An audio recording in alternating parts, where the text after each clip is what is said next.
जुलै महिन्याचा अंदाज काल भारतीय हवामान विभागाने प्रसारित केला आणि त्यामध्ये सुद्धा संपूर्ण भारताचा जर विचार केला तर तो सरासरीपेक्षा कमीच पडण्याचे चान्सेस आहेत।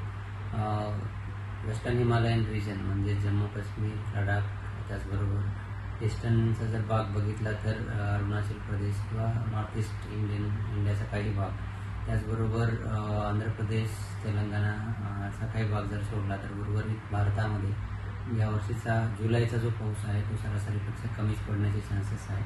जर महाराष्ट्र स्पेसिफिक बघितलं तर विदर्भातला काही भाग सोडला तर उर्वरित महाराष्ट्रामध्ये जुलै महिन्याचा पाऊस हा सरासरी कमी पडण्याचे चान्सेस आहे।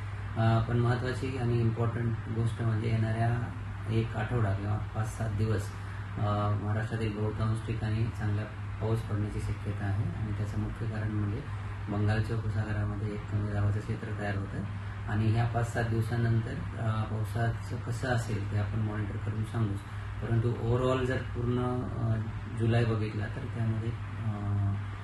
त्यामध्ये रेनफॉल किंवा पाऊस जो आहे तो कमी पडण्याची शक्यता आहे। याचा अर्थ असा नाही की जुलैमध्ये पाऊसच पडणार नाही, जुलैमध्ये सुद्धा पाऊस होईल, परंतु तो सरासरीपेक्षा कमी असण्याची शक्यता आहे।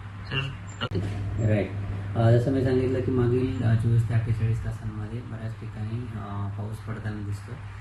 त्यामध्ये कोस्टल रिजन असेल किंवा मग घाटमाथे असेल तिथे हेवी टू व्हेरी हेवी म्हणजे मुसळधार ते अतिमुसळधार पावसाची नोंद झालेली आहे आणि पुढच्या 5 दिवसांचा जर अंदाज बघितला तर कोकण किनारपट्टी आणि घाटमाथ्यांवर ऑरेंज रेड अलर्ट दिला गेलेला आहे आणि विदर्भातील काही ठिकाणी 2 दिवसांसाठी ऑरेंज अलर्ट आहे आणि उर्वरित महाराष्ट्रामध्ये येलो अलर्ट आहे। येणारे असे एकंदरीतच असं आहे की येणाऱ्या 4 ते 5 दिवसांमध्ये चांगल्या प्रकारचा पाऊस किंवा सर्वदूर पाऊस महाराष्ट्रामध्ये होण्याचे चान्सेस आहे। आणि जुलैमध्ये किती असू शकतं? जूनची तूट जवळजवळ महाराष्ट्राचा जर पूर्ण विचार केला तर -47% इतकी तूट आहे, इतका कमी पाऊस आपल्याकडे पडलेला आहे असं आपण म्हणू शकतो आणि जुलैची तूट एक्झॅक्टली सांगता येत नाही, आपण फक्त तो सरासरीपेक्षा कमी किंवा जास्त पडेल असं सांगू शकतो। पण येणाऱ्या ह्या महिन्याच्या अखेरीस तिची तूट किती होती किंवा किती पाऊस पडला ही सगळी माहिती आपल्याला ह्या महिन्याअखेरीस मिळेल।